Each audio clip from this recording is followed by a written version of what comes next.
Mambo vipi mtazamaji wa Channel 10 Plus, karibu katika Plus Weekend. Jina langu ni Witness Matiku, nitake kupitisha katika matukio makubwa tuliokuwa nayo katika juma hili.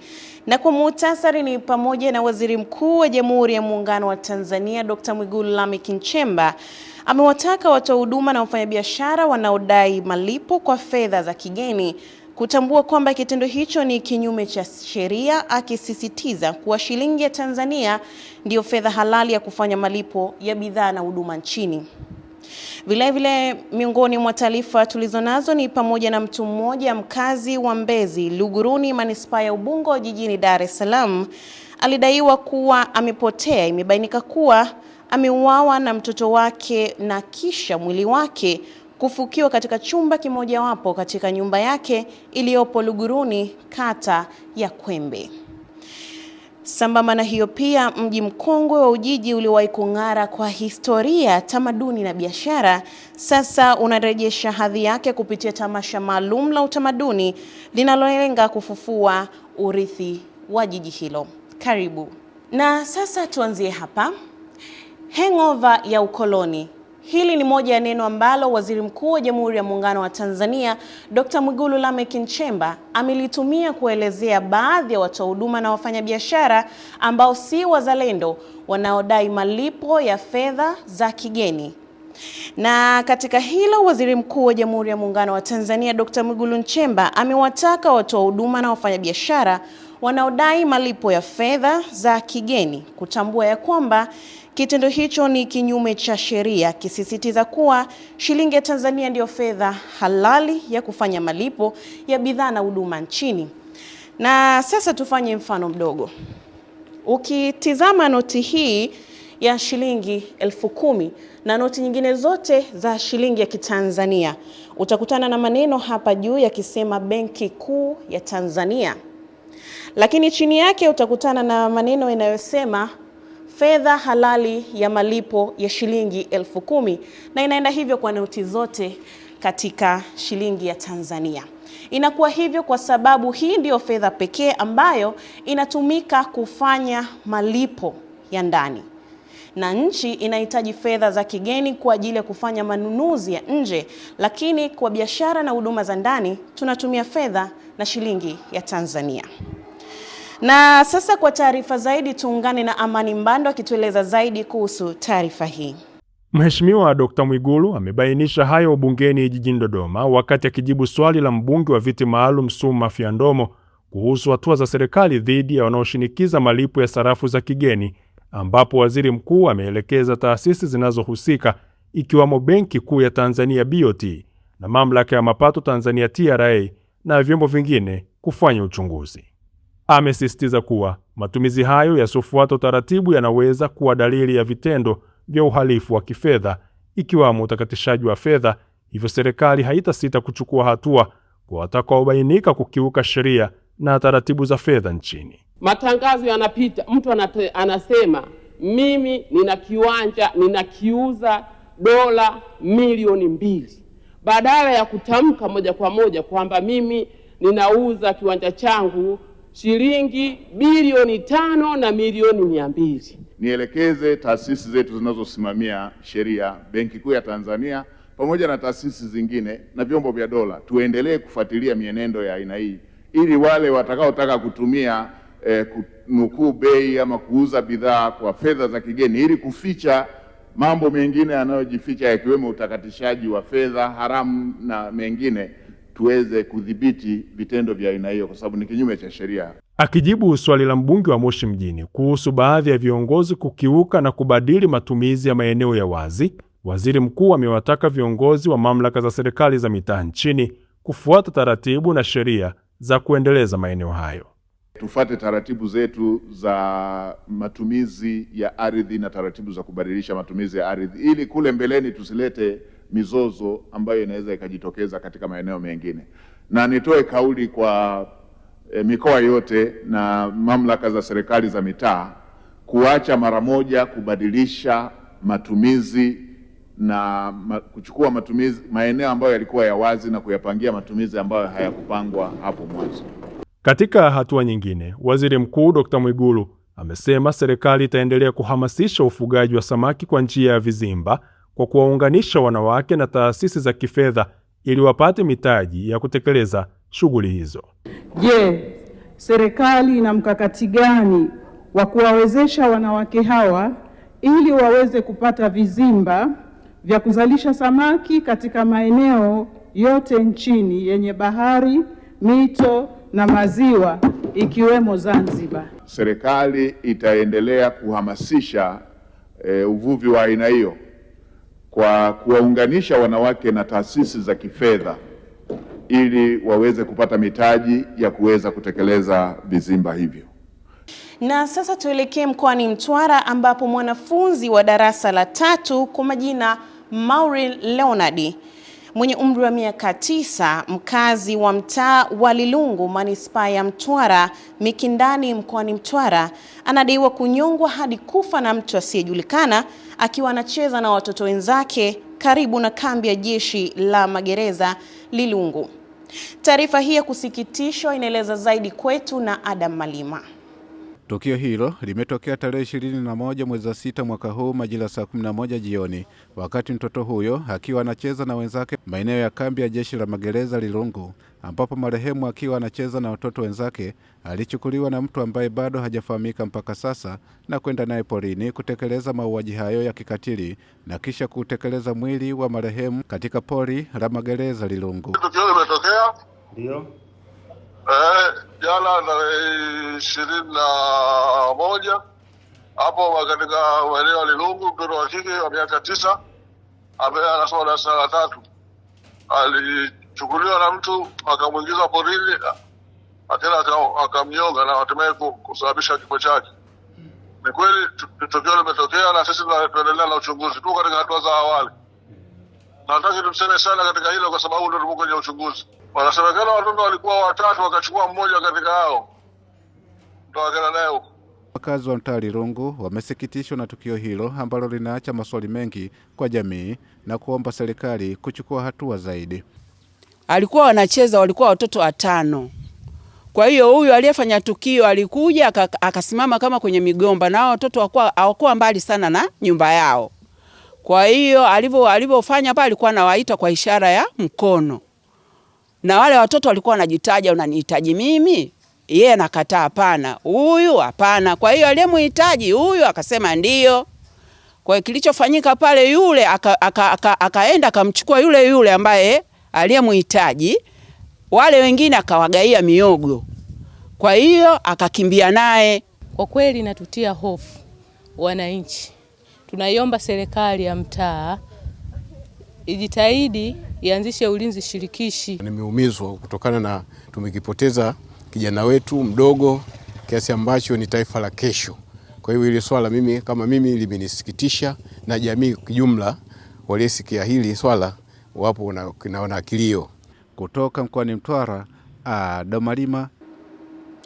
Juma hili pia serikali imekamilisha maandalizi yote na imejipanga kuanza utekelezaji wa dira ya taifa ya maendeleo ya mwaka 2050 inayowaita wadau hususan wa sekta binafsi kushiriki kikamilifu kwenye mpango mkakati huo, na hii ni taarifa kamili inayokufuatia. Thibitisho huo pamoja na wito kwa wadau umetolewa jijini Dar es Salaam na katibu mtendaji wa Tume ya Mipango Dr. Tausi Kida kwenye kongamano maalumu la wadau kutoka sekta binafsi, ikiwa ni kukamilisha matayarisho kwa ajili ya kuanza utekelezaji wa dira 2050 mnamo Julai mosi 2026.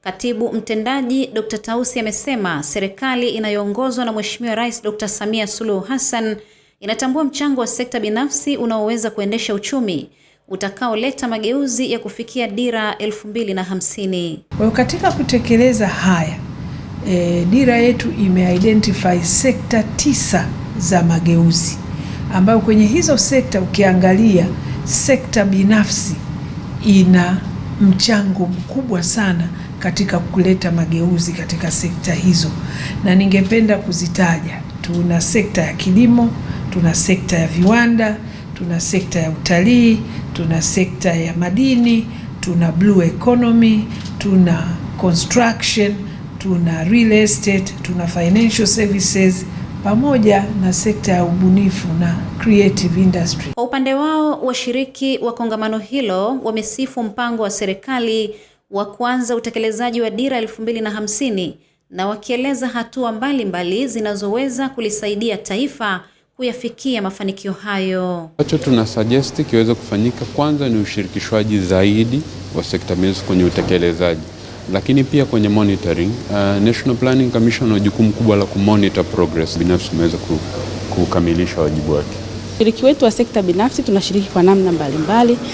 Tunafahamu sekta binafsi tunashiriki kama wawekezaji, tunashiriki kama kutoa mitaji pia, lakini pia tunashiriki kwenye kuajiri. Kutoka Dar es Salaam, Salma Shabani. Na sasa tuelekee mkoani Kigoma ambapo katika juma hili mji mkongwe wa Ujiji uliowahi kung'ara na kutamba kwa biashara pamoja na utamaduni sasa unarejesha hadhi yake hiyo kupitia tamasha maalum la utamaduni linalolenga kufufua urithi wa mababu wa mji huo mkongwe wa Ujiji. Kutoka mkoani Kigoma, Mwajabu Hoza anatueleza zaidi kuhusu taarifa hii. Katika karne ya 18 Ujiji ilitambulika kwa historia yake ya kipekee, ngoma za asili na mavazi ya jadi yaliyobeba utambulisho wa wakazi wa mkoa huu.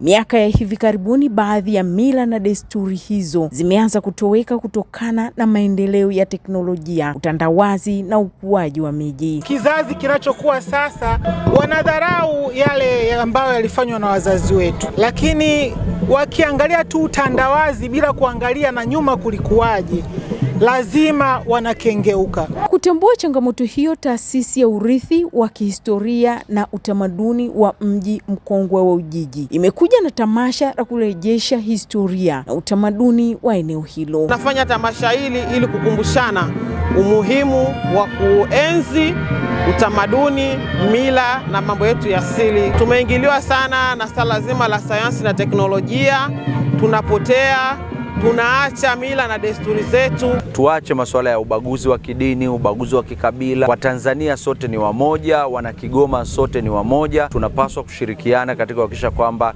taifa letu linaendelea kuwa na utulivu, linaendelea kuwa na amani ili tuweze kuharakisha maendeleo ya taifa letu. Meya wa Manispaa ya Kigoma Ujiji, Musa Maulidi, anasema serikali inaendelea kutekeleza miradi mbalimbali inayochochea ukuaji wa uchumi na kurejesha mzunguko wa kibiashara ambao uliwahi kuutangaza mji wa Ujiji. Hakikisha maboti yote yale ambayo yanatoka kusini kuleta vyakula yawe yanatua Ujiji ili kufanya mji wetu uweze kuchangamka. Hakikishe kwamba soko la Ujiji linajengwa. Hatutobadilisha muundo na muonekano wa soko ili yale mandhari ya kihistoria yaweze kubakia. Tamasha hilo lenye lengo la kuendeleza mila na desturi na tamaduni za mji mkongwe wa Ujiji limekutanisha wazawa wa mkoa wa Kigoma wanaotoka ndani ya nchi ya Tanzania pamoja na wale wa nje ya nchi.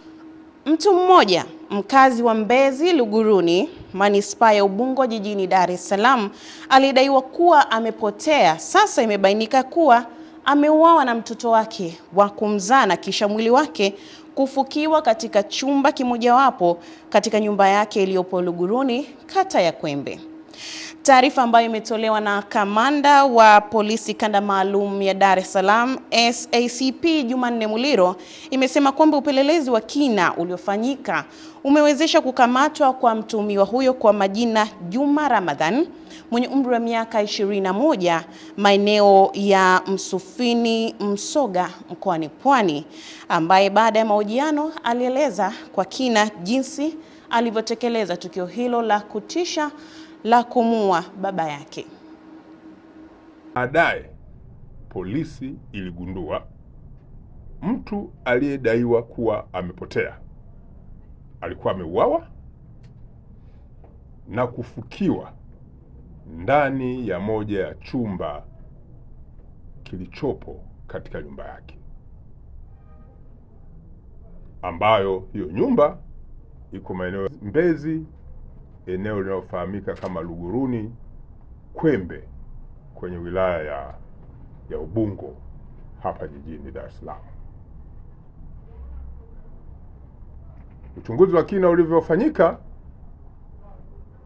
ulibaini mtu aliyefanya tukio hilo la mauaji ya kinyama na kumfukia mtu huyo aliyedaiwa awali kwamba amepotea alikuwa ni mtoto wa huyu mtu ambaye ni marehemu sasa hivi. Taarifa hii kutoka mkoani Iringa. Hivi ndivyo jinsi ilivyokuwa katika kuhakikisha kunakuwa na mkakati endelevu wa udhibiti wa uhifadhi wa rasilimali za misitu dhidi ya majanga ya moto. Uongozi wa shamba la miti la taifa la South Hill lililopo katika wilaya ya Mufindi umeendesha mafunzo maalum ya kuwajengea uwezo vijana zaidi ya 200 kutoka vijiji 61 vinavyozunguka shamba hilo ili kukabiliana na matukio ya moto ambayo yamekuwa yakitishia uendelevu wa rasilimali za misitu na mazingira kwa ujumla. Hatua hiyo pia imelenga kuimarisha ushiriki wa jamii na kuwapa mbinu za kisasa za kukabiliana na matishio ya ajali za moto. Tuungane na Clement Sanga kwa taarifa zaidi.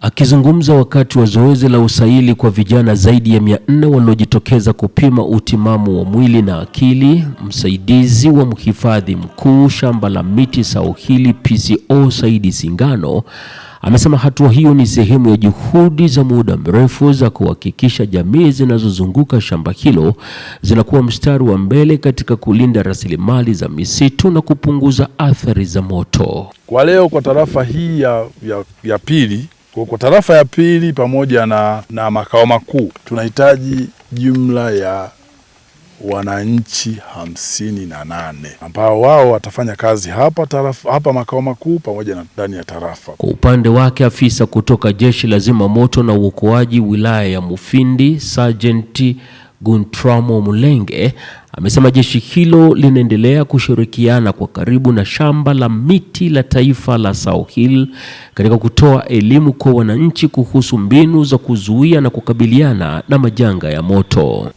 Kwa hiyo ni zoezi zuri, lakini pia huwa wanatuchukua wenzetu wa South Hill, huwa tunashirikiana nao kupita kijiji kwa kijiji kutoa elimu mbalimbali juu ya majanga ya moto na namna bora ya kulinda msitu wetu wa South Hill. Kwa sababu msitu unatusaidia sisi sote. Moto ni janga la taifa zima, linaweza likatokea ndani au nje ya eneo hili. Kutoka halmashauri ya wilaya ya Mufindi mkoani Iringa, Clement Sanga, Channel 10. Na Plus Weekend kitaifa inahitimishwa na taarifa hii kutoka mkoani Tabora, ambapo wananchi wa mkoa wa Tabora katika juma hili walikuwa wakilazimika kusafiri nje ya mkoa na kutumia gharama kubwa kupata kliniki ya kusafisha damu kwa wagonjwa wa figo, na wameondokana na adha hiyo baada ya hospitali ya rufaa ya mkoa wa Tabora Kitete kuanza kutoa huduma hiyo ambayo inatajwa kuwa mwarobaini kwa wagonjwa wa figo. Adela Moses anatueleza zaidi kuhusu taarifa hii. Baada ya huduma hiyo kuanza kupatikana mkoani hapa, wakazi wa mkoa huu pamoja na wagonjwa waliopatiwa matibabu wanaeleza faraja yao. Kwanza imetusaidia, tumepunguza gharama za safari, kwa sababu mimi kwanza nilikuwa niende Dodoma kwa ajili ya huduma hii, lakini baada ya kupata changamoto nikaja hapa, wakasema tutakufanyia hapa Tabora. Naona leo siku ya pili nimefanya, kesho nafanya siku ya 3, haina tatizo kabisa. Mimi nitoe wito kwa wengine wenye changamoto kama mzazi wangu. Waje wafanyiwe dialysis, wapate afya zao kama zamani. Kwa hiyo mimi niseme naishukuru serikali kwa kurahisisha kutuletea mkoani kwetu huduma kama hii. Kwa upande wake, mganga mfawidhi hospitali ya rufaa mkoa wa Tabora Kitete, Daktari Joakim Mwiyembe, anaeleza umuhimu wa huduma hiyo, huku akitoa wito kwa wananchi kujitokeza kupata huduma hiyo muhimu. Ujio wa upatikanaji wa mashine hizi umeboresha zaidi upatikanaji wa huduma katika hospitali yetu ya rufaa hapa Kitete. Huduma zetu ni za uhakika. Kama inavyofahamika, hospitali ya Kitete ndio mama katika utoaji wa huduma pengine katika mkoa wetu wa Tabora na pengine hata katika kanda hii ya Magharibi. Kuanza kutolewa kwa huduma hiyo hospitali ya rufaa ya mkoa wa Tabora Kitete, matumaini ya wagonjwa wa figo na familia zao yameongezeka, huku hatua hiyo ikiwa ni chachu ya kuboresha upatikanaji wa huduma za matibabu ya kibingwa katika ukanda wa magharibi mwa Tanzania. Na sasa kunani kimataifa katika juma hili? Tujikumbushe hayo na Lulu Ali anayetuletea simulizi ya matukio kimataifa. Katika upande wa kimataifa, tuanze huko Venezuela. Kaimu Rais wa Venezuela Delcy Rodriguez amesema watu 32 wamefariki na wengine 700 wamejeruhiwa baada ya matetemeko mawili makubwa ya ardhi yaliyotokea nchini humo, huku serikali ikionya idadi ya vifo na majeruhi inaweza kuongezeka kadri juhudi za uokoaji zinavyoendelea. Rodriguez amesema matetemeko ya ardhi yaliyotokea mfululizo ni janga la kitaifa na serikali imetangaza hali ya hatari katika jimbo hilo la Guaria, eneo la pwani ya bahari ya Karibi ambalo ndio limeathirika vibaya zaidi, huku wafanyakazi wa uokoaji wakiendelea kuwatafuta manusura wanaohofiwa kufunikwa chini ya vifusi vya majengo yaliyoporomoka. Usafiri wa treni kote nchini humo umesimamishwa, huku uwanja wa ndege wa kimataifa wa Caracas ukifungwa kutokana na uharibifu mkubwa uliotokea nchini humo. Tukiangazia taarifa nyingine, jeshi la walinzi wa mapinduzi wa Iran IRGC limeonya kuwa meli yoyote itakayovuka mlango bahari wa Hormuz bila kibali itachukuliwa hatua kali, kwani uvukaji bila kibali ni kitendo kisichokubalika na chenye hatari kubwa. Iran imesema inapanga kutoza ada za huduma za baharini, hatua ambayo Marekani inapinga, ikisisitiza kuwa eneo hilo ni njia ya maji ya kimataifa na haipaswi kuwa na tozo za aina yoyote, na kufanya kuwa kiini cha mvutano katika mazungumzo yanayoendelea kati ya Tehran na Washington. Mlango bahari wa Hormuz ni njia muhimu kwa usafirishaji wa nishati duniani na ambao Iran iliwahi kufunga wakati wa vita, ambapo katikati makubaliano yaliyotiwa saini wiki iliyopita kati ya Tehran na Washington kwa lengo la kumaliza vita yanaeleza kuwa meli za kibiashara zitaruhusiwa kupita bila malipo katika mlango bahari wa Hormuz kwa kipindi cha siku 60 zijazo. Lulu Ali, kimataifa. Asante sana Lulu Ali kwa taarifa hizo za Plus Weekend kimataifa, na hapo mimi sina la ziada zaidi ya kukutakia utazamaji mwema wa Channel 10 Plus. Jina langu ni Witness Matiku, kwa heri.